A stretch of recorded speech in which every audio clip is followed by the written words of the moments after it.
Welcome, distinguished guests, ladies and gentlemen. I'm Colin Stevens, the publisher of E-Reporter and a former president of the Brussels Press Club. So it's for two reasons that I welcome you here today, especially people that haven't been to the Press Club before. We hope we'll see you in the future, on future occasions. This is, both the Press Club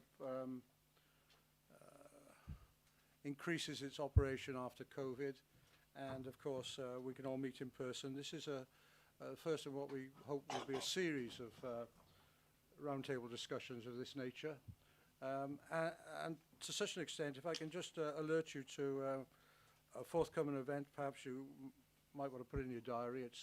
It's on the Press Club website. On the 23rd of June here, a similar roundtable, which is Kazakhstan's emerging geopolitical role. As I say, registration and details are on the Press Club website. Please feel free to visit it. I'd like to introduce our moderator and distinguished panel today. Nick Powell, a very old friend and colleague of mine from ITV in the UK. He has joined EU Reporter as our political editor, and brings with him 30 years of vast political experience. And thank you very much and welcome to our panel. Marina Kaljurand, MEP. Welcome, thank you. Thank you. Cosmo Zloty, MEP. Both, of course, from the European Parliament. Then we have Carlo Frappi from the Italian Institute for International Political Studies. Thank you, Carlo. And finally, Shama, last but not least, Shama Hajiev, I hope I'm getting these names right, Center of Analysis of International Relations in Azerbaijan. Thank you very much. Ladies and gentlemen, thank you. There will be wine and refreshments at the end of this, whatever time it ends up. We know some of you have to go to other things, but those who can stay will be very welcome. And finally, thank you very much to the Ambassador of Azerbaijan, Your Excellency, for joining us today.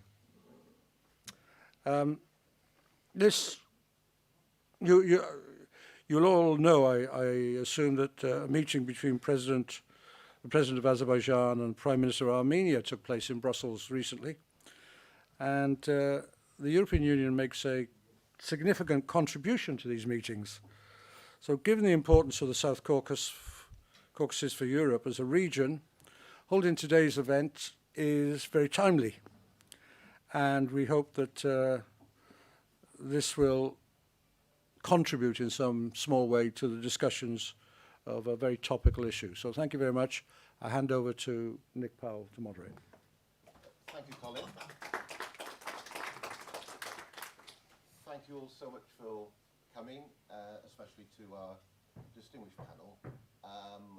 The thought is going to be that they will each give us some initial thoughts, and then we'll spend some time with question and answer. Let me just briefly say that, as I dare say you all know, the three countries of the Southern Caucasus are all members of the EU's Eastern Partnership. And the current international crisis has possibly meant we've been giving a bit more attention. Thank you. I beg your pardon. The current international crisis means we've perhaps been giving a bit more attention to the other countries in Eastern Europe that are part of the partnership. But of course, that should also tell us how much priority we should be given to the Southern Caucasus, a region that's absolutely pivotal to European trade with Asia and to European energy security. So I think we should explore the opportunities. Let's try and sort of be forward-looking. When I see opportunities, I always think of that old saying in the oil industry that we never have problems, we only ever have opportunities, but sometimes we have very severe opportunities. On that note, I'll turn to our panel, and Marina, if you could speak first, please. Is it working? Yes. So my mic was easier than yours. Well, first of all, thank you. It's a real pleasure to be here. It's a real pleasure to bring some gender parity to this panel. And it's a real pleasure to be together with so distinguished moderator, colleague, and experts. I've been dealing with Eastern Partnership for more than 30 years. Yes, then it wasn't Eastern Partnership. It was the former Soviet Union. But I come from Estonia. I'm a former Estonian foreign minister. And for more than 25 years, I was in Estonian Foreign Service, serving as Estonian ambassador to a couple of countries, including Israel, Kazakhstan, Russia, United States, Canada, and Mexico. Most interesting postings, trust me. So foreign policy is very close to my heart, and Eastern Partnership is also very close to my heart. In the European Parliament, I serve in the position as the chair of the South Caucasus. And if you allow me, when I joined it, the European Parliament, and took the position of the South Caucasus, I was more thinking about culture and good food and wine, and then it started. Political crisis in Georgia, war in Nagorno-Karabakh, and the region has been under pressure, under tensions, turmoil since then. I very often hear that EU has not paid enough attention to the South Caucasus, and I have to agree. I would also agree that EU has not paid enough attention, maybe not to all of the countries of the South Caucasus, but to Armenia and Azerbaijan. For years, Georgia was our favorite, yeah? And when everybody's darling, then you do not pay maybe as much attention to the other countries of the region. I think it was a mistake, and I think that EU has learned from that mistake. I would have loved EU negotiate ceasefire between Armenia and Azerbaijan. It was negotiated by Russia. And with all my feelings and towards Russia, I applaud Russia on that. Russia did something that EU wasn't able to do. I think that we have learned our lessons. I admire very much the work of the special representative Toivo Klaar, who is also Estonian, and my very good friend. And I really do admire the role of mediation that EU has taken up in the recent, I would say, if not years, then months. On the level of the President of Azerbaijan and Prime Minister, but also on the level of security services and all other levels. So what I see, the dialogue is happening, but the dialogue has to be much more focused, less polarized, and objective, aim-oriented. Oriented peace and stability in South Caucasus, peace and stability in Nagorno-Karabakh, based on the negotiations between Armenia, Azerbaijan, with the mediation and participation of international community.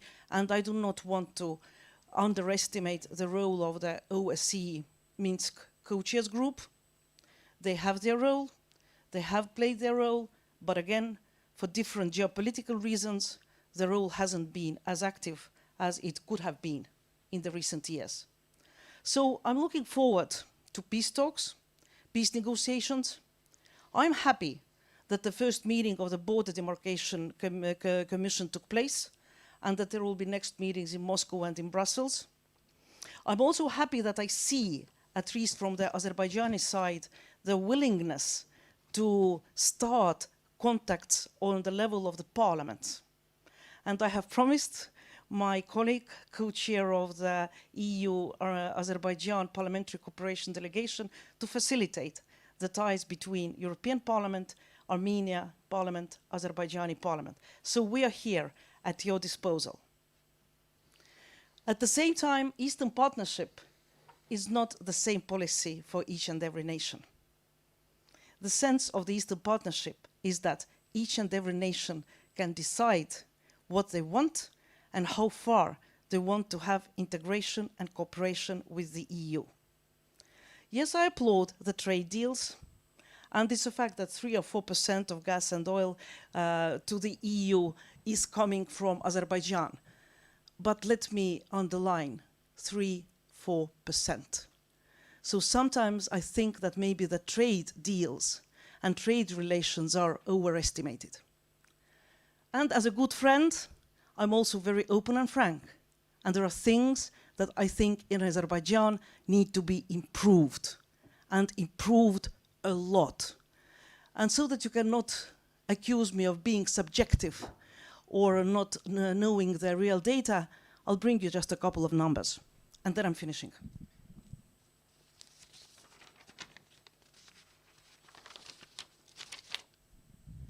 According to Press Freedom Index of the 2022, Azerbaijan lists 154 between Belarus and Russia. In comparison, Armenia 51, Georgia 89.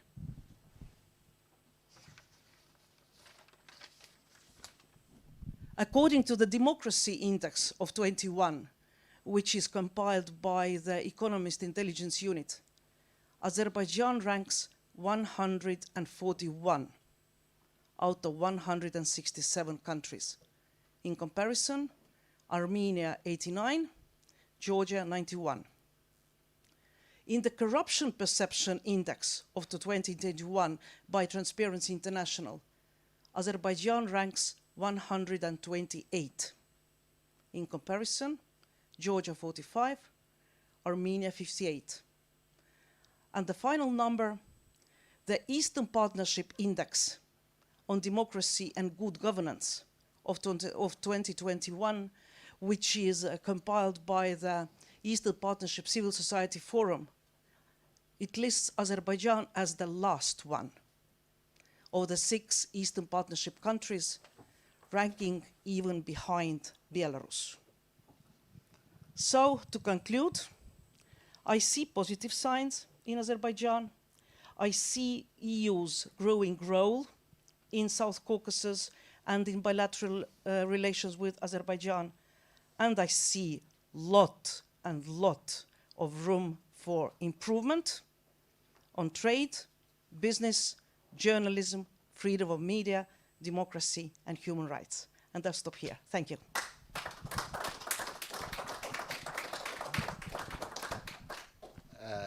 Thank you very much for that robust contribution.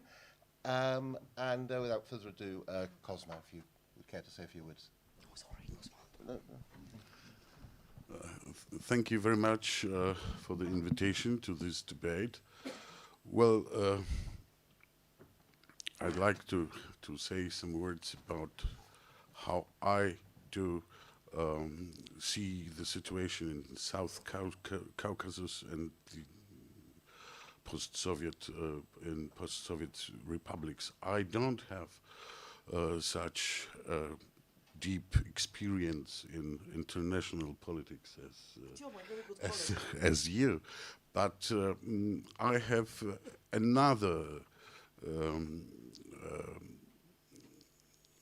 another experience with history. So how do I see it? After the fall of the Soviet Union, the independent republics were established. Also in South Caucasus, but not only.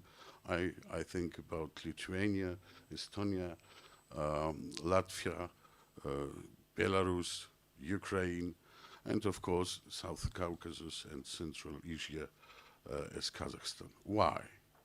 Because those countries didn't want to be united with Russia.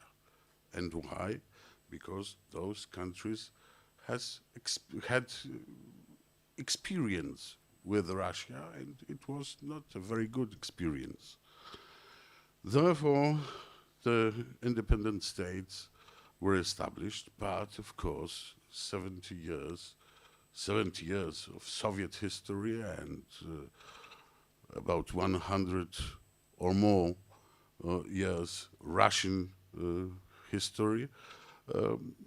This means that the economic relations were, of course, very close on this area. And then the Eastern Partnership of the EU was established. What was the Eastern Partnership? The aim of Eastern Partnership was, in theory at least, to bring those Eastern countries to the European economy, to the European culture, to European democracy. And it was very attractive for those Eastern countries. Some of them became members of the European Union, and some of them not, as Belarus, Ukraine, and the countries of South Caucasus. But the European democracy, European economy was more attractive than the Russian one. But of course, Russia doesn't want to lose those countries. And now what we see the war in Ukraine. This is a very aggressive war, Russia's war against Ukraine. Why? Because the Ukrainians said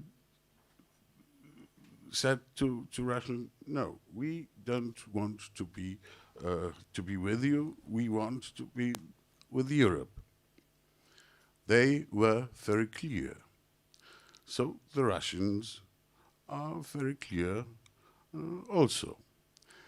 But Russia loves unclarity. And if something is unclear, this is the field of manipulation for Russia. So if the French say, cherchez la femme, we should say, cherchez la Russie. If there is war between two countries which have relations of very long time, so I mean Azerbaijan and Armenia, and if there is a field of conflict, cherchez la Russie. And if you want peace between those two countries, you can have peace on conditions Marina described, but you must do it together without Russia, without. If you do peace with Russia, there will be no peace. There will be unclarity and there will be manipulations.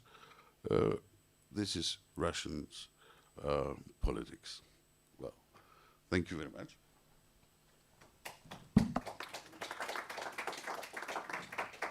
Thank you indeed.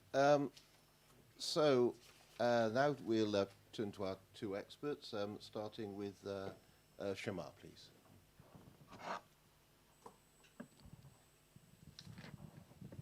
Dear ladies and gentlemen, dear ambassadors and dear distinguished panelists, first of all, thank you very much for inviting me for such an important event to discuss important issues in the South Caucasus. But before focusing my speech, I would like just to comment on the issues that you mentioned some figures and compared Azerbaijan, Armenia, Georgia, but it will be great also to touch upon the role of Azerbaijan as South Caucasus countries and the role how Azerbaijan supports its Western partners, also NATO allies, also fighting against terrorism. Also, you have the great flag here, Ukrainian flag, but you can also mention the position of Armenia and Azerbaijan towards this important issue as well, if we compare these countries. But in general, I am not... I hope we'll have time to Yeah. discuss it. But I am not going, of course, to touch upon the former conflict, because right now we have the post-conflict period, and there is no conflict, there is no Karabakh conflict. We are going to establish peace in the South Caucasus.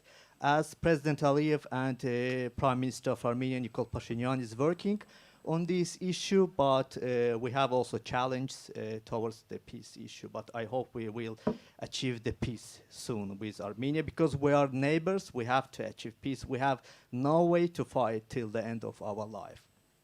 The first Karabakh war, of course, had the negative influence on whole region, on the regional integration. We had no economic integration. Important energy projects, infrastructure projects was initiated by Azerbaijan, bypassed Armenia. We know the reason of that. But now we have the post-conflict period, and we are going to establish peace to work together and establish the transportation ties, regional economic integration. And after the Second Karabakh War, we signed the November Declaration, and the main mediator between Armenia and Azerbaijan became Russia. And the main clause of the November Declaration, in the 9th clause of this declaration, which stipulates the opening all transportation links and the connection between the western part of Azerbaijan and its Nakhchivan Autonomic Republic. Because Nakhchivan Autonomic Republic was under blockade over 30 years, and being from that region, I can say that I felt all pain of the blockade during the 30 years of occupation. Now we have the post-conflict period, and Azerbaijan is mainly focused on the restoration and rebuilding things in Karabakh region. We are started infrastructure projects, also energy projects, and one of the main projects which we finalized this year is the Fizuli International Airport.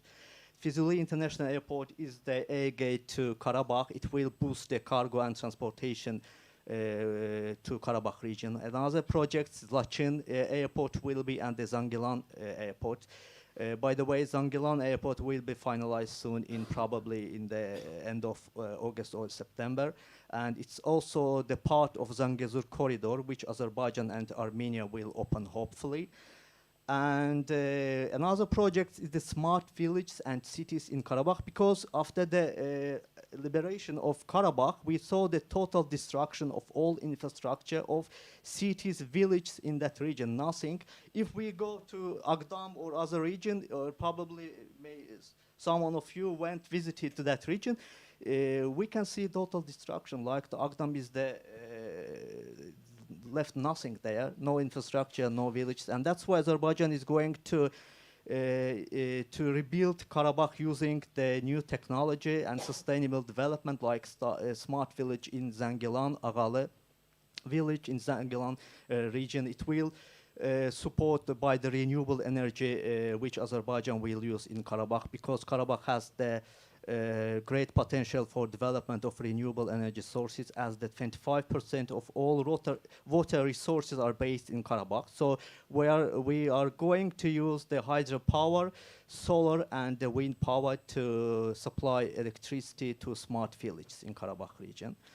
And if we go back to the nature and the conflict and the November Declaration, we can say that under Russian mediation there wasn't achieved some great big achievements, like the opening of Zangezur corridor or the limitation or demarcation state borders. But under the EU mediation this year, we see some positive achievements, especially after the last meeting of President Aliyev and Armenian Prime Minister Pashinyan, Mr. Pashinyan here. So they agreed on basic things like the opening of Zangezur corridor. I would say that Zangezur corridor will be important for development of interregional cooperation between Armenia and Azerbaijan, and it will help to develop the region. It's not only for Armenia and Azerbaijan, it's also for Russia, Turkey, Georgia. Whole regional countries will benefit from this important project. And also another positive thing which we achieved in Brussels is the decision to establish the Commission of Delimitation of State Borders, because without delimitation we will always have the problem. And as we mentioned, and also Prime Minister Pashinyan and President Aliyev mentioned, that it's very important to establish sustainable peace only after delimitation of state boundaries between two countries. And I think soon we will achieve this result, and it's a real chance for Armenia and Azerbaijan finally to achieve sustainable peace. Especially the war in Ukraine created new opportunities for regional countries because it changed the whole geopolitical landscape in the region. And I hope Armenia and Azerbaijan will use this opportunity to end the long-lasting like the enemy and the war. So just to conclude my remarks and my speech, I would say that also Azerbaijan and Armenia can cooperate to get the landmines, because the landmines is the main threat to human life in the region. As we know, the construction process, during the construction process, we had some problems because landmines pose real threat to human life. And that's why if Armenia will present the exact landmines to Azerbaijan, it will accelerate the process of rebuilding Karabakh and also settlement of people to Karabakh region. Without mine land maps, we will have several years to clean the territory. It's also a humanitarian case to get the landmines for Azerbaijan. And I think this year we'll create new opportunities for both countries, and finally we will have the sustainable peace in the region. Thank you very much.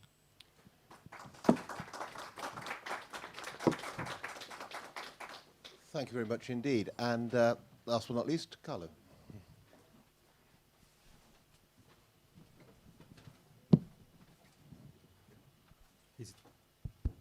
Is it working? Can we hear Carlo? Yes. Can you hear me? Okay. So thanks a lot for inviting me. Thanks for.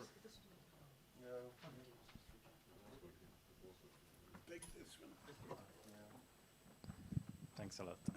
So once again, thanks a lot for inviting me, and thanks a lot also for so many interesting inputs which were given. It will be somehow difficult for me to stick to the point I took in advance, but hopefully we will have time to discuss. So it's really a pleasure to be here today, both for this timely event, as was said at the beginning by Colin, and so both for the timing and for the venue. And actually my speech, I will try to keep it brief. I promise. I always promise, but I cannot always deliver. Will be exactly focusing upon why it's important to discuss about the future of Southern Caucasus today, and why it's important to do it here. I mean, we are very close to EU institutions. We do have such distinguished guests from EU institutions. So let me start from consideration. Of course, events unfolding in last 1 year and a half in the Southern Caucasus stood as a kind of watershed for the region. Was magnitude maybe is comparable only to 1991 from my point of view. In spite of all the pessimism that used to be around, especially in think tank analytical circles, and especially in the West, about the future of Southern Caucasus, what we see today are concrete possibilities for change. What appeared to be, just to quote one important analyst, what appeared to be a broken region, the Southern Caucasus, so divided internally among fault lines within the region, and also divided through competing external alignment, now sees a concrete possibility for an inclusive development, for a shared development. And this is something that should not be underestimated. The trigger for change was, of course, the war, the 2020 44 days war, during which, as we all know, Azerbaijan recaptured the 7 districts which were under Armenian occupation since almost 30 years, and made significant inroads also in the Nagorno-Karabakh enclave itself, especially in the southern part of it. But what I would like to highlight here is that while it was quite clear who was the winner and who was the loser in that war, it's difficult to overestimate the degree of the military debacle on the Armenian side, and also the psychological shock for Armenian. If we, take a degree of positive thinking, we may say that 2 winners resulted out of the war. Because if it's quite clear, it's clear enough why, for Azerbaijan, the 44 days war represented a watershed, and why it can be considered a winner, not only on the ground, also thinking about all the post-Soviet evolution of Azerbaijan. Taking a kind of bird view, we can say that also Armenia, in a way, had to gain from the result of the war. What I want to say is that for the first time, Armenia saw a route out of the dramatic situation it finished up in the last 30 years. A dramatic situation that was caused in a way by its military victory in the 1992-1994 war. Armenia remained prisoner of its own military conquest. A kind of security-first approach developed in Armenia for both domestic and foreign policy. And this actually took directly Armenia into Russian arms. So, of course, this hindered for Armenia a consistent domestic and foreign policy. Economic development, just think about what does it mean for our already landlocked country to have 2 borders closed on its east and on its west with Turkey and Azerbaijan. But also on foreign policy consistency. We are in Brussels. It's easy for me to recall the U-turn made on the signing of an association agreement with the EU, instead leading to the path toward the Russian-led Eurasian Economic Union. So Armenia itself today has the chance to turn a new page for its post-Soviet history. And the Armenian public seems to be well aware of that. From Western perspective, no one would expect Nicole Pashinyan to get a second mandate, to get the majority in the June 2021 election. So just 6 months after this, national tragedy in a way. Armenia seems to be ready to turn a new page. And this is quite important because in a way it's responding to Azerbaijani stance. Of course, the possibility to open new communication and transportation is the main pillar upon which a new and inclusive regional development could be based upon. But this also in a way marked a very important change in Azerbaijani vision, moving from the exclusion, from the isolation of Armenia, as my colleague was saying before, toward the engagement and inclusion. The idea and the vision that there can be no regional peace and sustainable peace without engaging Armenia. This is a critical important point to be discussed.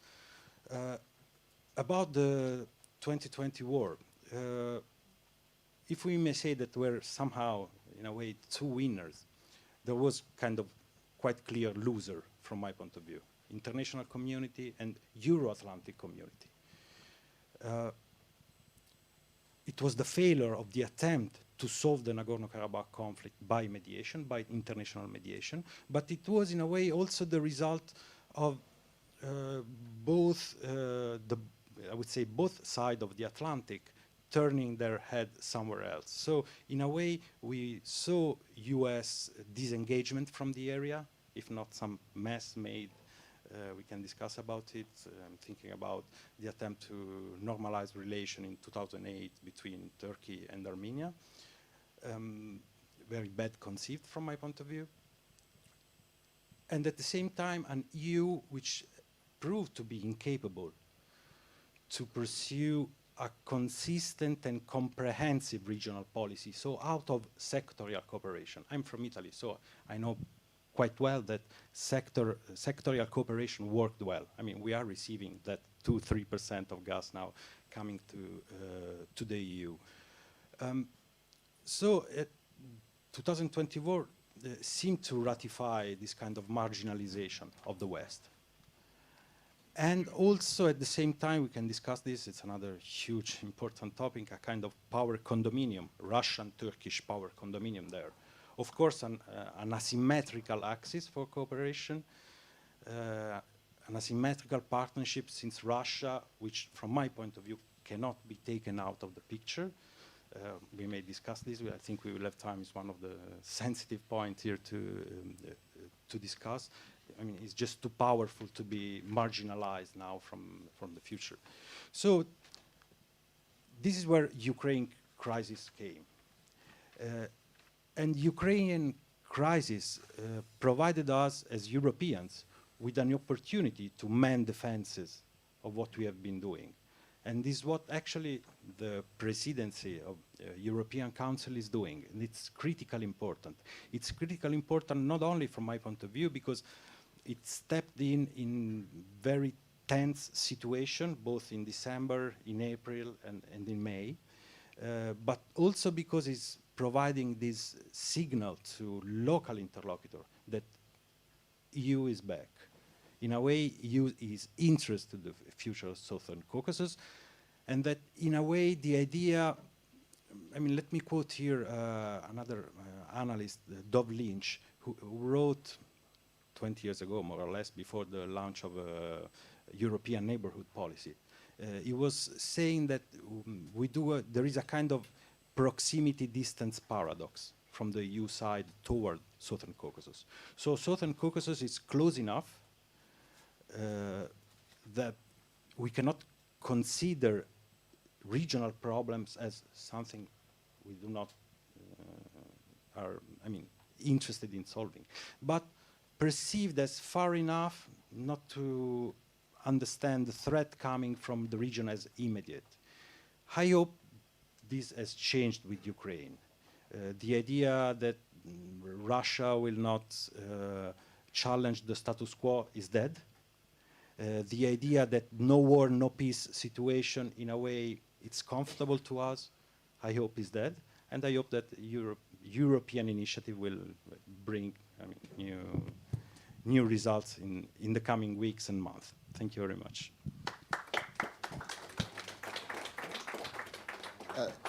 Thank you, Carlo, and thank you to each of our panelists for your opening. I'll come to questions in a moment, but there's been quite a lot of furious note-taking going on, so I think it would be quite nice just to have a little bit of exchange about what you've each heard from one another. Whilst it's fresh in my mind, actually, perhaps just picking up on this first issue about whether excluding Russia is it desirable and is it feasible? So perhaps I'll come back first of all. Yeah, I'll come back to you, Cosma, first because of what you said initially on that, and obviously Carlo's just had what he'd say, and then I'll pick up with you, both others, and on the other points as well. Thank you. So, do you want to excluding Russia? I know you something you would want to see, but can we see it? Well, we cannot exclude Russia because Russia exists and is present in this area and also in other areas. But if we want to speak together, to speak Azerbaijan and Armenia, you should speak together without a presence of Russia. There is an example, Poland and Ukraine. We had a very, very long relations plenty of years. And in one point of history, in 1654, the Ukrainians decided to go to Russia. It was Pereyaslavska Rada. And after that, Ukraine was practically a part of Russia. The Polish-Ukrainian relations were worse and worse since that time. During the Second World War, there were things we don't want to mention now, but there are plenty of things which were for us very dangerous, and now Russia is excluded from the politics of Poland toward Ukraine and of Ukraine toward Poland. And our relations now are very good. But of course, there is a shadow of Russia above us. We see it. We see it, of course, every day on TV. Yes, thank you. Well, it's not the first time that I do not agree with you, but that's the fun and the nice part of being in the European Parliament. Russia's role in the region, it's not up to us to dictate. It's up to Azerbaijan and Armenia to decide. As I said, the reality is we did not negotiate ceasefire. It was negotiated by Russia. The reality is we are not with peacekeeping on the ground. Russia is. So completely avoid Russia. It's again up to Armenia and Azerbaijan. But the future negotiations, yes, they should take into account interests of the two countries. Russia is also present in the OSCE Minsk co-chairmanship group, yeah? The group has not been very active. The group has been away from the picture for years, if I might put it very bluntly and frankly, but it still exists.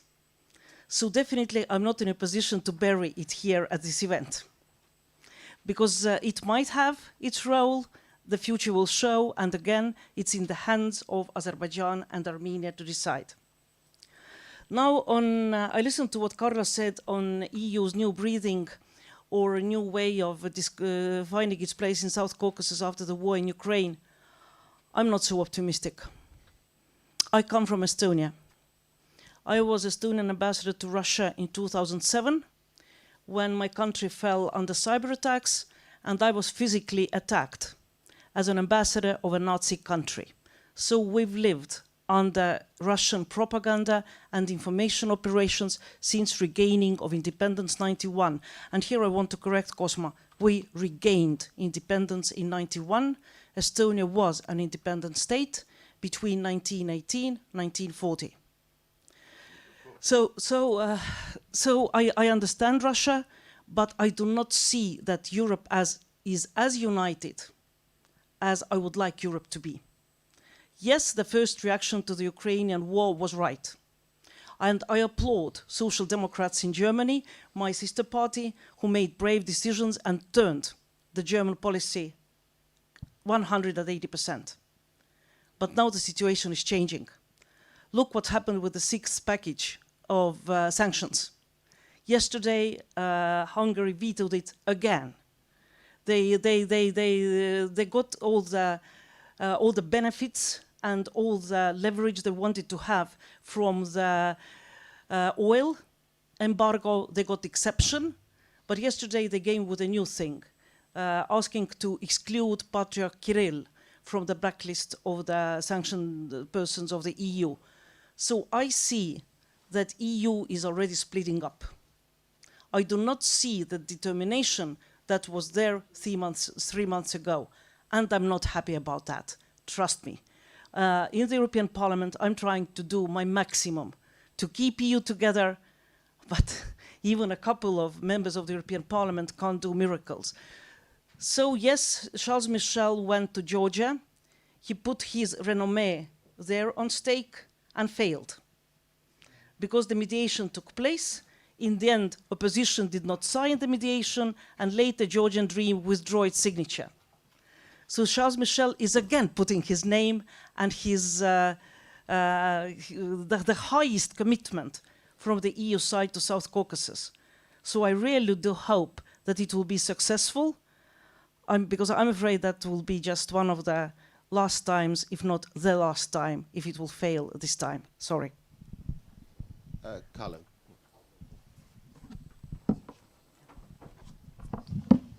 Yeah, thanks a lot. Well, I mean, the topic is very huge indeed.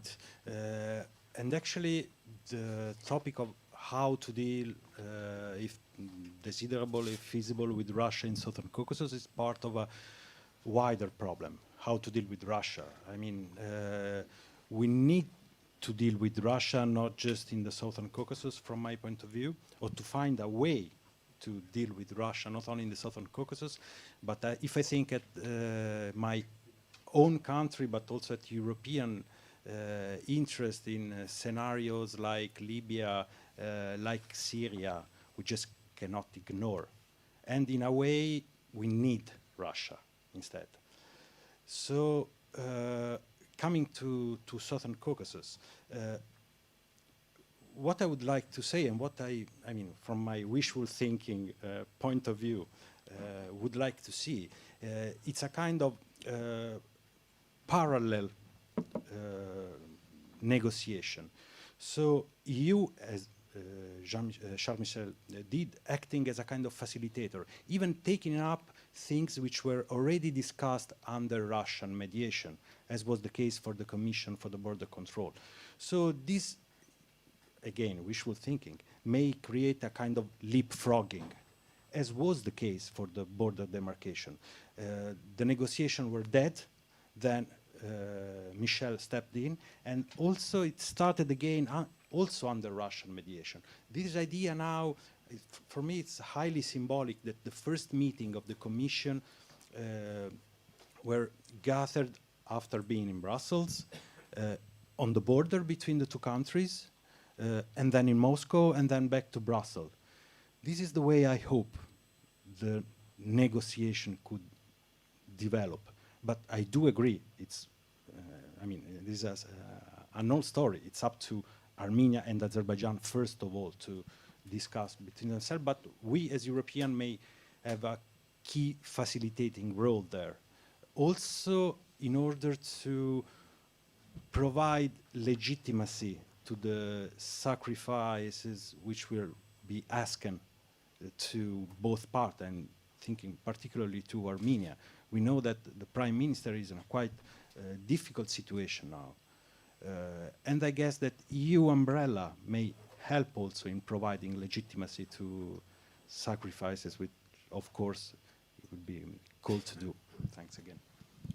Shawan.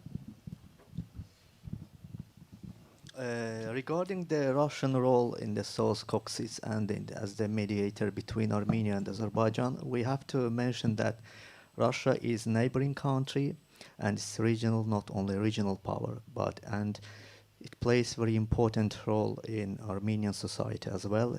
We know the Russian influence in Armenian society, in Armenian economy, and that's why to completely ignore the role of Russia in the region will be not favorable for the countries, South Caucasus countries. But EU mediation, of course, supports also Russian attempts to achieve the long-lasting peace, and I think that the Brussels meeting, also meetings in Moscow between two leaders, will have positive results in the end, but again, the Russian interest will play an important role in the region. Thank you. I'd like to ask a question. Gentleman in the purple. Yes. There's a mic coming to you now. My name is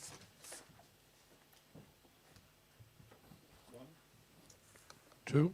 Yes. My name is Frank Schwalbe-Roth. I'm one of the founders of the German Green Party and one of the first Green members of the European Parliament.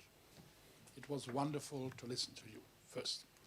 Second, I've been about 20 times in the South Caucasus, most of it for the European Commission, for TASIS, and therefore it's very near to my heart, and I meet regularly people as well from your country, Armenia or Georgia. While sitting here, arriving here, I asked my neighbor, why are you here? And he told me, yes, it is the middle corridor. They certainly speak about it. I'm disappointed you haven't spoken about it, because those who are familiar with the situation know goods from Asia can come in the air, expensive, very quick. Ship, less expensive, but takes a long time, and therefore train. And he explained me he is from a company, Renos from Germany. Every day they arrive in Germany in their premises, 2 trains from Asia, 700 meters long, via Kazakhstan, China, Belarus, Poland, and then to Europe, or the Western Europe, Central Europe. Now they're looking the middle corridor, which means Kazakhstan, and then to Armenian via the Caspian Sea to Azerbaijan, then to Georgia, Turkey, and then to Europe. Therefore, I think not me or especially my neighbor, his company explained me has 30,000 staff and 7 billion annual turnover. That means a heavyweight. Others, Maersk, for example, is involved as well, the Danish. What role do you see for this middle corridor to bring prosperity and working together for the region? Because, to finish, this means as well to have containers from the Southern Caucasus for a much cheaper price to Europe and to support the trade relationship between Southern Caucasus and the European Union. Thank you. Thank you. We'll come back the other way this time. So, Carlo? Yes, of course, I totally agree. I mean, middle corridor is a kind of the most important prize for regional countries to engage in the project in the project which were highlighted by Shahmar. So, of course, this is the main point there. And actually, I have been seeing many interest also, not only for land transportation, but also for mixed land and sea transportation coming from a huge peninsula. So, of course, the middle corridor, it's important.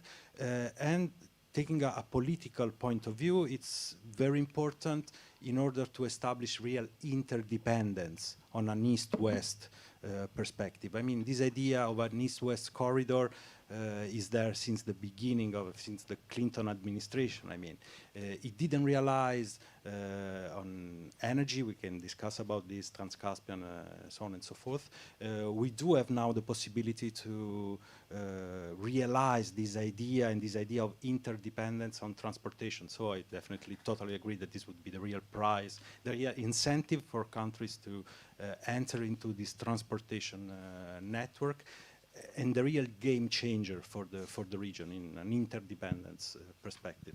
Thanks for the question, by the way. Thank you for this interesting question, and I may also answer that. Infrastructure projects in South Caucasus created a valuable platform for interdependence for the countries and to establish the peace. We know from the history that the energy projects, for instance, Baku-Tbilisi-Ceyhan, Southern Gas Corridor, established good cooperation between Georgia, Azerbaijan, Turkey, and the European partners. Middle corridor is also a very important transportation project for the regional countries because it will boost economic integration, economic development, also again interdependence between countries. And Azerbaijan is working very closely with Central Asian partners because we are interested in increasing cargo transportation from China, Central Asia, through Kazakhstan, Azerbaijan, and to European countries, to our partners. And I think that with the Ukrainian crisis between Russia and Ukraine, the importance of middle corridors will raise, and we can see the increase of the volume of cargoes between these countries. And I think that with the sustainable peace between Azerbaijan and Armenia, Armenia will also can benefit from all regional, interregional projects, not only energy, but also from transportation projects in the future. Thank you. Yes, so take the mic. Well, I fully agree, of course. This is a capital opportunity to cooperation between not only those three countries, but also with Turkey. We must mention this country in our debate, of course. Well, just very briefly to add, agree, trade is important. But at the same time, if you were in the room when I listed all the indexes, you know very well that whenever trade is being discussed, we're also looking at the situation of human rights and democracy. That's a reality for the EU. We're not silent on that point. I think Azerbaijan has very good potential, because even if compared to Armenia, Armenia being part of the customs union clearly sets its limits. EU will never be able to have such a close trade cooperation with Armenia as we might have with Azerbaijan. That's also a fact. And my message is trade is important, trade can grow, but whenever EU is talking about trade with our Eastern partners, we're also keeping an eye on the larger picture, on democracy, on human rights. Thank you. Okay, on this side of the room, maybe. James at the back. Thank you. It's a question primarily for Shakhmar Hajiev, but comments from all panelists are welcome. My name is James Wilson. I'm a freelance journalist. Historically, Azerbaijan has purchased most of its defense equipment from Russia. So has Armenia. And paradoxically, Ukraine has obtained through hard work most of its defense equipment from active Russian troops. My question is, having seen how the Russian equipment has performed, or not, in Ukraine, will Azerbaijan be considering some diversification of its supplies to purchase more from more friendly countries like Turkey, Britain, Germany, etc.? Thank you. Who would like to start with that one? Maybe Shakhmar? Again, we would prefer talking about peace, not war, and that's why if we achieve peace, there will be no need to buy weapons for Azerbaijan. But just to answer very briefly, Azerbaijan has diversified its weapon purchase as well. We purchase not only from Russia, from Israel, from Turkey, from our European partners. And during the Second Karabakh War, we mainly used our modern technology to win the war, and that's why in the future again we will be always ready for all situations, all challenges. But again, we prefer peace, stability, and there will be no need to buy weapons, invest in army. We will invest in sustainable development in the region. Just a comment. The Chinese philosopher Lao Tzu said, if you desire peace, prepare for war. Okay, anyone else like to pick up on that? I see the Ambassador of Azerbaijan would like to come in here, so, sir.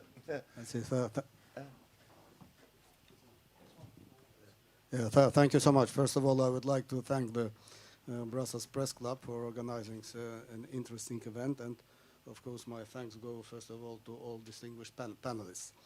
And thank you for your comments, observations, and also to the audience with a very interesting, sometimes provoking questions. First, if you allow me a response to the gentleman who asked the question about weapons, and secondly, and then if you allow me a couple of comments. Since 1992, because of the well-known situation, that is the occupation of 1/5 of our country by a neighboring country, Azerbaijan started to pay more and more attention to its defense capabilities, which included not only the establishment of the armed forces, and now the majority of the Azerbaijani armed forces are on the professional basis, but also on the establishment from the scratch of the defense industry. That was the need, that was the necessity. Today, speaking about the defense industry of Azerbaijan, we reached the point when Azerbaijan already for several years is exporting the military production. We have well-developed capabilities. As for the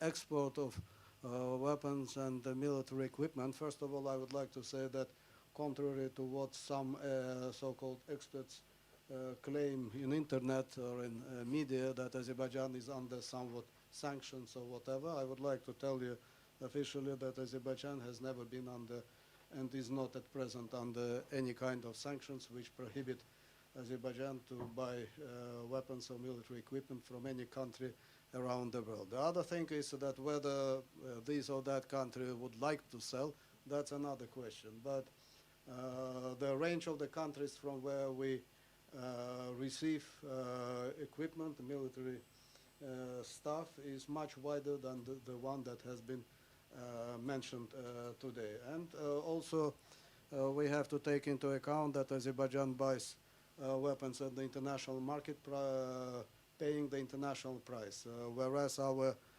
former adversaries were using the fact that they are members of the military union, the so-called Collective Security Treaty Organization, where the same military equipment that has been mentioned by the distinguished person who asked the question was delivered almost at no price or free of charge. So that's why the adherence of Azerbaijan to continuation of to buy equipment from abroad or continuing to produce its own, of course, will, as you understand, will depend on the overall development of the security situation in the region. But that gentleman from China, of course, was very right when he said that you have to be prepared. That was true centuries ago, and that continues to be true today. And regretfully, looking at what's happening around the world, I have serious doubts that this gentleman would be quoted a lot in future as well. Now a few comments about about these very important issues that have been mentioned here. Role of Russia, relations of the countries of the South Caucasus with Russia. Of course, in my capacity, I can speak only about Azerbaijan.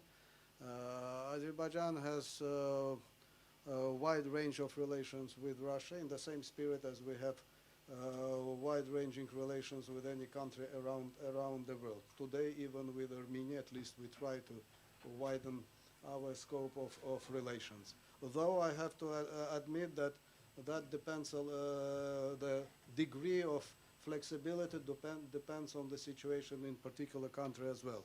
No, well, it's not a secret that one of the countries in the South Caucasus has Russian military bases, and they will stay there until 2049.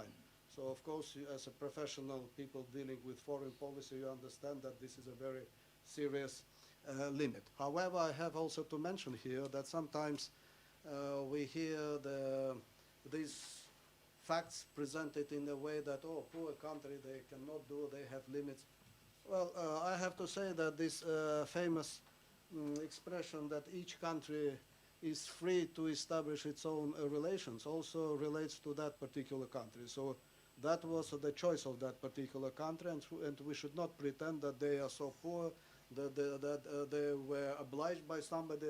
Nothing of the kind. Azerbaijan was also put in that situation at the beginning of 90s, but today we can boast that we have much much freer or much higher degree of independence in our foreign policy than a number of countries around us.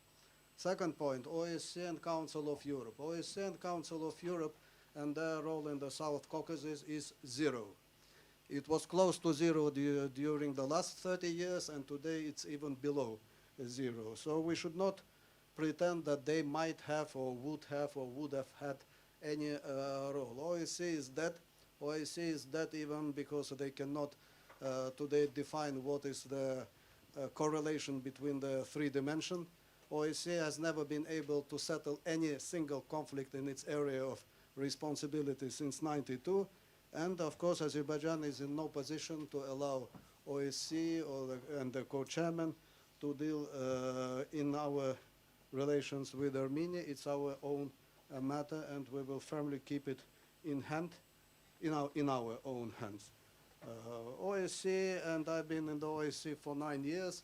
The co-chairmen of the OSCE have been only dealing with their own issues behind the smoke screen of being engaged in the settlement of the conflict between Armenia and Azerbaijan, making their own deals behind the countries, behind the backs of the countries engaged. So we should keep that in mind.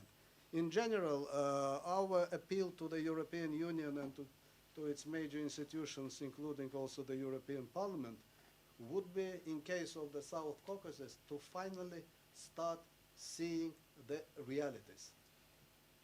To start finally seeing the realities. And here I would subscribe under every word by distinguished member of the European Parliament, Mrs. Kaljurand, and by what distinguished Mr. Frappi said. European Union has failed from the very beginning since '92 in the sense that it hasn't devoted enough attention to the South Caucasus. That was a structural mistake in the '90s. That will continue to be a structural mistake at the beginning of the '20s. Today's situation has changed to a certain extent thanks to the very important personal engagement of the EU Council President, Mr. Michel, but still the success is not guaranteed. So again, I stress, I have a lot of meetings in the Commission, in the Parliament, in the other EU institutions. We still do not feel that the attention of the EU is based on realities. It's mostly ideological. A lot of indexes have been mentioned here.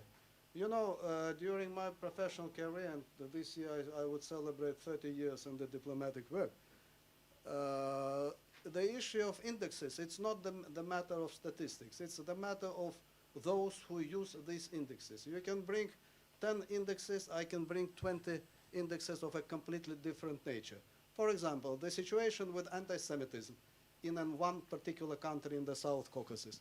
Look, please, at the reports of the US-based the Defamation League. No comments on it. The situation with the structural racism. Look at the reports of the Human Rights Watch and many other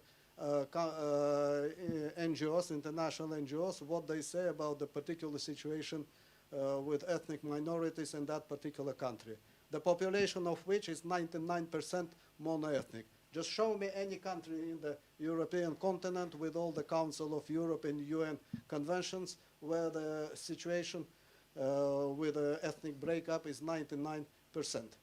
And that's the result of the recent 20 years. The reasons, you can go on internet.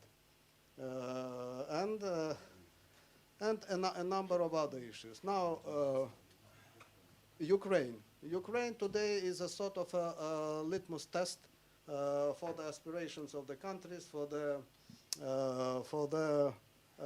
adherence to what has been claimed and what is being done. Azerbaijan also contributed to a certain extent to support Ukraine, to the efforts to support Ukraine with which we enjoy relations of strategic alliance since '92, irregardless of the governments who were in power in Ukraine. And here in Brussels, which is the center of European and global policy, we should not pretend that the crisis in Ukraine started on the 24th February of today. even not in 2014 with the situation around Crimea. The problems of Crimea and Moldova, Georgia, and Azerbaijan started immediately the next day after the signing of the document in Moscow on the collapse of the former Soviet Union. People at that time, there was a euphoria in Europe. Everybody was applauding and saying, okay, now we are in the new world. Starting from the US Secretary of State, Mr. Baker, who applauded the efforts of President Gorbachev, the future Peace Nobel Prize winner, to crash anti-Soviet revolt in Azerbaijan, in the result of which 1,000 people were killed. In Baku on the 20th of January, the whole West was applauding and saying, well, Gorbachev is a good guy, he has the right to establish stability. Our historical memory hasn't been deleted that from our memory. And things like this. So again, I would like to say that we applaud the efforts of the President of the EU, but of course that needs to be supported by other EU institutions, and in particular by the European Parliament. European Parliament is one major institution in the EU system. It should support these processes. It should support so that to bring into one channel, to put into one channel of efforts which will stabilize the situation and bring peace to the region of South Caucasus. And when I say South Caucasus, it's not only Armenia and Azerbaijan. Armenia, the smallest country with the weakest economy there. Georgia and Azerbaijan are much bigger. If there is no stability in the Caucasus, of course, we will say, we are sorry, but the life will continue. The life of Azerbaijan and Georgia. And we have to keep that in mind. So the major loser will be the country number 3 in the region. So we should not pretend that, well, everybody are in the same boat. Yes, we are in the same boat, but some of the guys have the life vests. The third one does not. And that's why we believe that EU's work should be continued. This is important. At least Azerbaijan will not be the country which will fail President Charles Michel, the way, as it was said today, was the case in Georgia. Azerbaijan will support the important work done by the European Union. But at the same time, we would like to expect that the European Union would put its own work and efforts on reality. Otherwise, we are not guaranteed that this cycle of violence related to the way it was in Ukraine would not repeat itself at one other element, another element in future. Thank you so much. Thank you very much indeed. Would anyone like to just respond to any of those points? No? Okay. Lady there.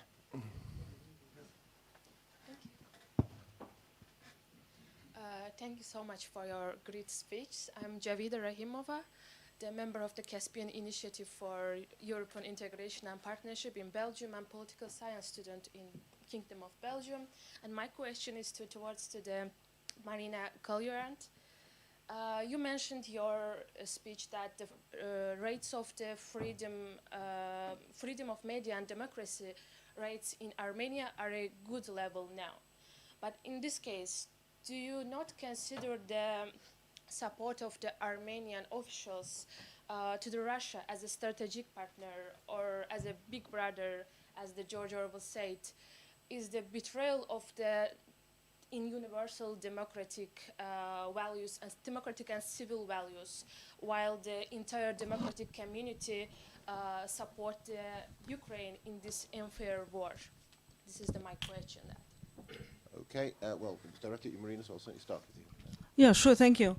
I understand the question is Armenia perfect, or do we see and criticize also Armenia? Yes, we do. I'm the chair of the South Caucasus delegation. Go to the website and see the statements I've made. So I try to have as balanced approach to the region as possible. So if there is something to be happy about, I'm happy. If there is something to criticize, I criticize and will continue doing that. I had the pleasure of visiting Armenia 2 months ago at the parliamentary meeting of the European Parliament and Armenian Parliament. And we discussed constitutional reform, we discussed judiciary, we discussed corruption, we discussed, how do they call it, defamation law. I might be mistaken with the law, but it's connected to the hate speech. So we discussed all those things. But what's important, we could do it in an open and frank manner. And that's a big thing. What I do not see, I was listening to Ambassador and I heard so much criticism that I can write a report about the criticism. Then I listen to Armenians and I hear only criticism. And I just have the feeling, as long as there is such a polarization, I think it was President Aliyev who spoke yesterday about the Sunni region, Sunni being part of Azerbaijan. So when I listen to all the statements, I'm tired of them. I want to hear future-oriented peace solutions and not blaming each other all the time. As long as there is only criticizing, as long as there is only blaming, there will not be sustainable peace. I have said it before and I'll say again, war is never solution, full stop. First war was a mistake, second war was a mistake. And the only solution is political negotiations, peace negotiations. And the sooner the parties come together, the better to your people. Because the people of South Caucasus deserve living in peace and prosperity. So yes, I do criticize Armenia the same way as I criticize Georgia and Azerbaijan. But I much more love to praise all the three countries on their developments. But I have to be objective. Anybody else want to respond to the question? Okay, who else would like to come in? Then the jumper here then, thank you. Yeah, thank you very much. My name is Dustin Hoffman. I work at the European Parliament as a parliamentary assistant. I would like to make a comment to Mr. Ambassador. Congratulations to 30 years, almost 30 years of service, I think. I would just like to point out one thing, because you just mentioned that you had fruitful discussions about things going wrong in Armenia. All I hear here is about, when you mentioned the indices, it's basically you don't reply to what she said, you just say what's bad in Armenia. That's not a valid argument. I mean, your democracy isn't getting better because things in Armenia are bad. This is, yeah, it's whataboutism, I'm sorry. And I'm a bit disappointed that we all here did not mention that the last war was in particular started as admitted by Aliyev, by Azerbaijan. Thousands of people died. There were serious war crimes committed, as Amnesty recently also published, again, especially against elderly people who were not able to flee from the conflict. And it would have been nice to, because you just said that war couldn't be a solution right now, it seems like war is the solution, because we are not blaming Azerbaijan for choosing this way, for choosing the way of military force. You can discuss that, but that is a fact, and it should be considered also like in the peace negotiations. And one more thing, because you mentioned the infrastructure projects in Karabakh, which I'm very sure of that they're very important. Satellite images prove that during those infrastructure projects, for example, in several villages who have been populated by Armenians before, cemeteries were leveled and destroyed totally. You are from Nakhichevan, you probably know that happened there as well. And I would like to know and how far that is important to the infrastructure development, that you destroy like cultural heritage there. And I don't want to hear what you think Armenia did in the past, because this is not a valid argument. I know that Armenia destroyed things in the occupied areas around Nagorno-Karabakh. I would just like to know, is the plan to erase Armenian heritage in the recently regained or like territories, or why is Azerbaijan actively destroying? Those are like not under the road, they're next to the roads built, and satellite images clearly prove that it happened. Okay, yeah, Carly, you want to? Yeah, of course I will leave you. Thanks for the question, very interesting. Okay, of course, every war is a tragedy, it's a human tragedy. It makes no sense repeating. I think we all agree on that. But you were mentioning the idea of, of not blaming Azerbaijan for using force to recapture the land. I mean, it depends when you decide the Nagorno-Karabakh war to be started. And the war was not started in September 2020. Was started almost 30 years ago.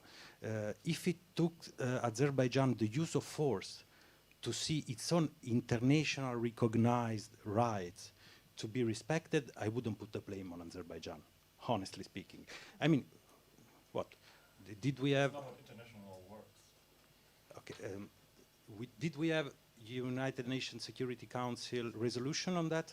Wasn't that an occupation? They asked for all cessators, they asked for the conflict to stop, not to use force. The UN resolutions did not invite Azerbaijan to use force. They used, of course, UN cannot say cannot say this, but they asked Armenian forces to withdraw from occupied district, and Aliyev has kept on repeating for many years. We do not want to resort to force, but in the end we will, if no one in the international community will help us, while at the same time with a kind of perceived from Azerbaijani side double standard, we are supporting territory, we as European, Euro-Atlantic world, we are supporting territorial integrity in Georgia, in Moldova, in Ukraine, apart from Azerbaijan. So kind of perceived, and also I would say also quite well founded double standard. So, I mean, I see it quite a natural evolution of our incapability to bring a solution to the conflict. I would blame ourselves rather than Azerbaijan, actually. This is my point of view. Yeah. You want to briefly add anything, Shell? Yeah, I will ask. Thank you again for your question, but it's always very interesting, the question and answer session, because you can hear many questions, interesting questions or false questions, even without any confirmation. And I am very disappointed with your second part of the question, because without knowing the international law, you asked this question. We have 4 UN resolutions which stipulates immediate withdrawal of Armenian forces from occupied territories of Azerbaijan. So there was no result during the 30 years, and we couldn't agree with the status quo occupation of 20% of Azerbaijani territories. So we started the Second Karabakh War in order to regain our regions and to establish our territorial integrity, and this is our sovereign right according to international law. So regarding the destruction of Armenian cultural heritage in Karabakh, yes. Do you have any confirmation? You mentioned the satellites, images, etc. But I invite you to visit Baku, so I will personally go with you to Karabakh to show the scale of destructions, not only in Agdan, Pizuli, but also in Shusha, which Armenians claim Shushi sometimes as the cultural heritage city of Armenia, what they did, and there was nothing like the renovation, rebuilding, nothing. But Azerbaijan, after the Second Karabakh War, we started renovation of old churches also in Shusha. By the way, we have a church in the center of Baku, and it's in good condition. We have many Armenians living in Azerbaijan without any problem, and we are working on the reintegration plan. We plan our Karabakh, Armenians population of Karabakh, because they are also Azerbaijani population. We will live with them in peace. We are ready to support them in the future as well. So I think that your claims and by the way, I'm not talking about the destruction of Azerbaijani cultural heritage in Karabakh. I have here the book, let's say small book about the Armenian destruction of Azerbaijani cultural heritage. I can give you so you can see there. But again, I am not touching upon that issue, but I would say that we want peace. President Aliyev for many years always claimed that Azerbaijan wants peaceful resolution of the conflict, but unfortunately there was no end and no result. So you know the result, and we are ready for peace, but we are ready for all other situations as well. Okay, this is the point where I'm just going to have to say we need to be quick questions and quick answers now. I know I have some online questions as well, but I'll take at least one more in the room. The lady there.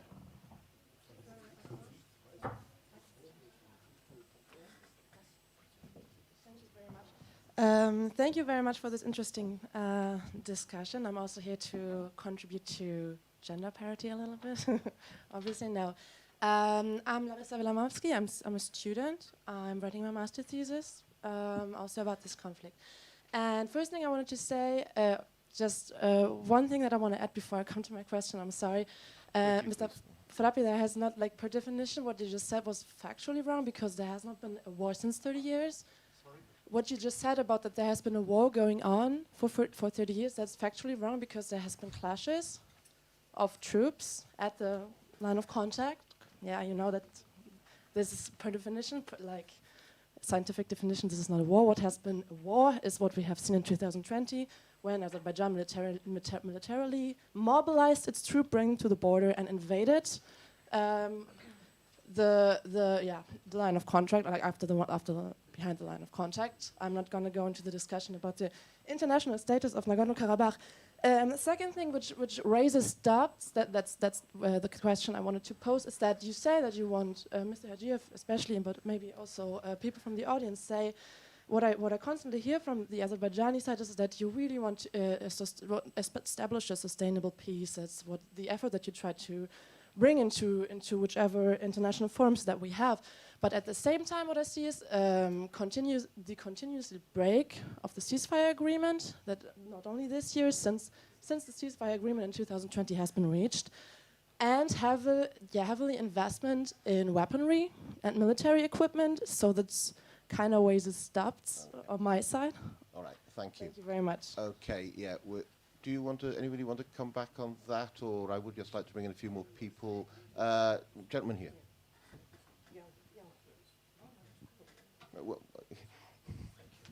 Yes, Alberto Turksha from Diplomatic World. I don't have a question, just a clarification from Mr. Hajiev. If I understood correctly, the Azerbaijani portion of the Zangezur corridor is completed all the way to the Armenian border, yes? It's like 70%. And you've received reassurances from Armenia as to when their part will be open? No, Thank you. There is no exact date from Armenian part because after the Russian mediation, we started talks about the opening of Zangezur corridor in Moscow first, but we couldn't achieve results. But Azerbaijan started the construction process of Zangezur corridor. As I mentioned, we are going to open soon the airport in Zangilan district. Also, we constructed the highways, also other infrastructure projects. But from Armenian side, we couldn't get the positive result. That's why Azerbaijan also started cooperation with Iran, because it's very important for Azerbaijan to unblock the Nakhchivan Autonomic Republic, the status, because it's actually in blockade. But after the EU mediation, we got the positive signals from Armenian side as well. But unfortunately, I want to underline that some groups in Armenia, they can't agree with the results of the Second Karabakh War, and they think that the opening of Zangezur corridor or signing the peace with Azerbaijan will be like the total defeat for Armenia or shame for Armenian diaspora, etc. But it's not the same. As I mentioned in the beginning, we are neighbors. We have to live together. We have no choice. That's why we are going to establish peace, but there is no exact data about the Zangezur corridors part in Armenia, but I think they will start working, and of course we will support them as well. Thanks. Okay, Colin, you have a couple of the online questions, please? Yeah, we have one online question from Parviz Yamamad from the Caspian Initiative for EU Integration. His question is to the MEPs. Considering previous biased resolutions, what concrete roles can the European Parliament play in peace building in the near future? Because we observe the Parliament has been one-sided with its resolutions, which have damaged the EU's reputation in Azerbaijan. Well, that's quite a charge. Do you want to go first? Well, the role of the European Parliament is not very great in this case. But of course, we will try to talk to both sides and to invite both sides to talk here in Brussels. Yes, Mrs. Kalurand. We will try as a group for a delegation for South Caucasus. And I think this is, well, this is all what we as parliamentarians and as European Parliament can do. But there is a role of EU diplomacy, and the role of EU diplomacy is, I think, greater than the role of the Parliament. Which kind of meetings we can organize? There are meetings between parliamentarians from Azerbaijan and from Armenia. They are, of course, politicians, but well, the main and executive exercise is by President Aliyev and Mr. Prime Minister Pashinyan.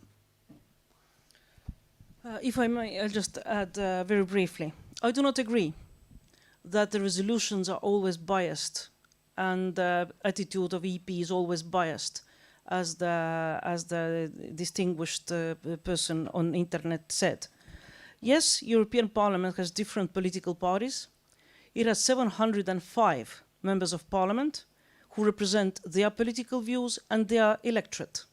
So you can't put words into the mouth of the members of the European Parliament. They express their position, their view. But I can tell you that overall, the negotiations on resolutions are very careful, sometimes difficult, and they find the compromise. So to say that it's biased, do not agree. Are there some statements by my colleagues that I do not agree to? Yes, many of them, not only on Azerbaijan and Armenia, but on very many issues, because as I said, we are all politicians here representing different political parties and political views. But my advice would be, do not try to put anything into our mouth, but listen carefully to what we say, and also listen carefully who is saying what. So I would argue that the statements by the chair of the South Caucasus are more important than maybe some statements by other members of the European Parliament who do not have official position in the European Parliament on this matter. And coming to your remarks, one of the things I wanted to add, when we talk about cultural heritage, honestly, I do not understand how come UNESCO has not been able to go there. Because UNESCO will not go there to blame one side or another. UNESCO will go to have a look at the territory of Nagorno-Karabakh and to evaluate the situation there. So for a year, we were waiting Azerbaijan to grant visas to UNESCO. I understand that now the permission is there, but there are still questions out that Armenia, Azerbaijan can't agree on letting UNESCO to go there to protect cultural heritage, to map the situation and take appropriate measures, and that's really disappointing. Okay, a quick comment. It's not Azerbaijan. Yeah, it's Armenia. No, not Armenia. It's UNESCO because now they are not. Initially, they were using this pretext of visa. The visa issue has been settled. For your information, about 10 years ago, Armenia blocked the very first visit of UNESCO. You can go into the archive of UNESCO and read. Everything is there on internet. But today, as the UNESCO Deputy Director General said recently on numerous occasions to our ambassador and probably also to Ambassador of Armenia, they are considering, quote unquote, the issue of going there. Why? No comments. We do know why they are still considering to go, when during the 20 years we were requesting UNESCO to go. The issue hasn't started yesterday. They were saying, oh, no, we are not political organization. We do not want to be engaged in political issues. Now the situation changed, and now UNESCO seems to be a very political organization. But as for the particular visit to Azerbaijan, it's now the blame of UNESCO. They lost any interest to this issue, and they are still considering whether they will go or not. So Azerbaijan has nothing to do about it. This is just a factual statement of the present-day situation. Thank you. Okay, in a minute I'm going to have to say let's carry on with our discussion over lunch, but I'll take one more question. The gentleman there. Hello, my name is Riyad Salimov. I'm also a member of Caspian Initiative for European Integration and Partnership. Our organization is very glad to be here today. With my question, I will address Mrs. Marina Kaluran. Mrs. Kaluran, it's widely known that you always support victims of aggression in different conflicts all over the world. For example, the war between Russia and Ukraine. Your position, your friendly position and support toward Ukraine is widely known. As I know, even Estonia is supporting Ukraine with weapons and different military and humanitarian equipment. My question is, why don't you support Azerbaijan, though it has been a victim of aggression for almost 30 years? Many of Azerbaijanis have been displaced. There have been ethnical cleanses, widely known Khojaly massacre. The cultural heritage sites have been destroyed. How can Azerbaijani public understand these double standards? Thank you. Thank you for the question. As I said, the second war was a mistake. And Estonia regained independence in '91. Since then, we have been very vocal in UN, in other international institutions, supporting the resolutions that were passed there. So we do not produce weapons, so I don't know how else to support Azerbaijan. As to the results of the second war, yes, I'm very sympathetic towards each and every prisoner of war and person detained of Armenian origin who is still in Azerbaijan. So I would urge your leadership to let those people either go or bring them to justice if they're criminals. But I do not think that the present situation is right. I was also very critical about the trophy park when it was opened in Baku. It was humiliating, and it was going against any understandings of humanity. I'm happy to see that the exhibition has changed. It's much more balanced now. But again, my final call is, stop blaming each other. Come together. Otherwise, there is not going to be peace. And the questions, when you start your question, Madam Kaljurand, all your biased statements, it's already accusation. Listen to what members of the European Parliament are saying. We are friends here. Eastern Partnership is not a priority for Europe, sorry guys. Europe has so many other problems. Pandemic, economy, still Brexit, we have so many other problems. So not many people do care about Eastern Partnership as such. So listen to those who do care and who are the supporters of Eastern Partnership in this Parliament, and use your common sense to evaluate who is saying what, and I do not agree that I am biased towards one or another country. Thank you. Thank you. Just very quick remarks regarding the Armenians detainees in Azerbaijan. You mentioned some facts, but I would like to say that Azerbaijan have returned many of them, and we have not only the soldiers which continued to fight against Azerbaijan after signing of declaration. They refused to go back to Armenia, and it's real fact. And by the way, we have some court hearings regarding some of them, and I think in the near future everything will be clear. Thank you. Okay, well, I'm afraid time has beaten us. We are going to have to finish now, I'm sorry.